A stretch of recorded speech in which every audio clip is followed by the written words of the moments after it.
Hello guys, ఇప్పుడు మనం exception handling గురించి మాట్లాడుకోవచ్చు. సో ఫస్ట్ ఏంటి అంటే ఎర్రర్ అంటే ఏంటి, ఎక్సెప్షన్ అంటే ఏంటో మనం తెలుసుకోవాలి. ఎర్రర్ అంటే ఎర్రర్ని మనం రెక్టిఫై చేయలేం అనమాట.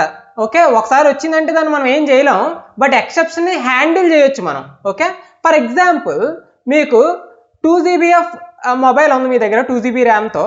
దానిలో పట్టుకెళ్ళి BGMI గేమ్ ప్లే చేయడానికి ట్రై చేశారనుకోండి, ఏమవుతుంది, మీ ర్యామ్ అంతా ఫుల్ అయిపోయి మొత్తం మొబైల్ అనేది హ్యాంగ్ అయిపోద్ది.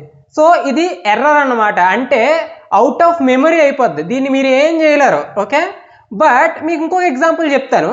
ఫర్ ఎగ్జాంపుల్ మీరు ఏదైనా బ్యాంకింగ్ యాప్ వాడేటప్పుడు అప్డేట్ చేయండి అని ఒక ఎక్సెప్షన్ త్రో చేస్తుంది, లేదంటే మీకు అది రన్ అవుతుంది కదా, ప్లీజ్ అప్డేట్ ద యాప్ అంటది కదా. సో అది ఎక్సెప్షన్ అనమాట. ఇంకొక ఎగ్జాంపుల్ ఏంటి అంటే మీరు మొబైల్ కొన్నప్పుడు కొన్ని యాప్స్ వస్తాయి, ఇన్బిల్ట్ యాప్స్, దాన్ని అన్ఇన్స్టాల్ చేయడానికి మీరు ట్రై చేసినప్పుడు మీరు అన్ఇన్స్టాల్ చేయలేరు ఈ యాప్స్ అని కూడా మీకు ఒక ఎక్సెప్షన్ త్రో చేస్తుంది కదా. సో ఎక్సెప్షన్ ఏంటి అంటే మనం హ్యాండిల్ చేసుకోవచ్చు అనమాట.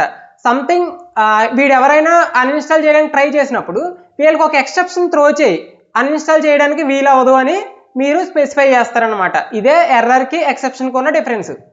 మనకి ఎక్సెప్షన్స్ అనేవి 2 టైప్స్ ఉంటాయి. ఫస్ట్ వచ్చేసరికి checked exceptions.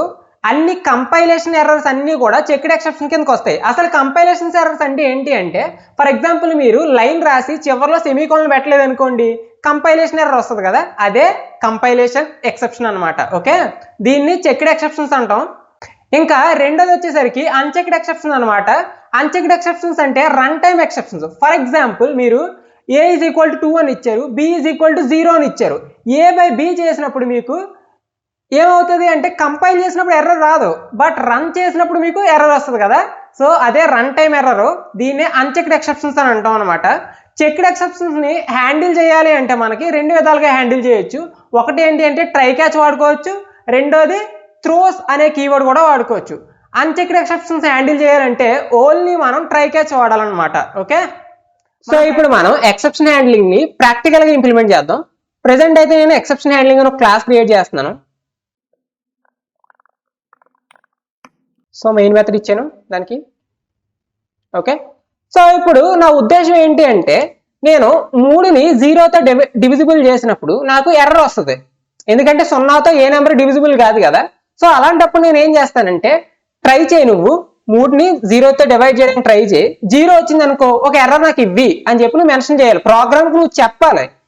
So try result అని పెట్టుకుంటున్నాను, 3/0 అంటున్నాను. ఏమవుతుంది, ఎర్రర్ వస్తుంది. ఎర్రర్ వచ్చినప్పుడు ఏం చేయాలంటే క్యాచ్ అనేది వాడాలి. క్యాచ్ వాడినప్పుడు ఏంటంటే ఎక్సెప్షన్ అనే క్లాస్ వాడాలన్నమాట. సో మనకి ఏ ఎక్సెప్షన్ వచ్చినా సరే ఈ క్లాస్లోకే వెళ్తుంది అనమాట అది. సో ఇక్కడ నేను దీనికి పేరు ఇస్తున్నాను, మై ఎక్సెప్షన్ అని పేరు ఇచ్చుకుంటున్నాను. ఓకే, సో ఎక్సెప్షన్ వచ్చినప్పుడు ఏం చేయాలి, నాకు అది ప్రింట్ చేయాలి నాకు. ఓకే, println మై ఎక్సెప్షన్ అంటున్నాను. దీన్ని ఇప్పుడు రన్ చేద్దాం. సో ఇప్పుడు చూడండి, ఇది అర్థమెటిక్ ఎక్సెప్షన్ వస్తుంది, మీరు డివిజిబుల్ చేయలేరు అని చెప్తుంది అనమాట.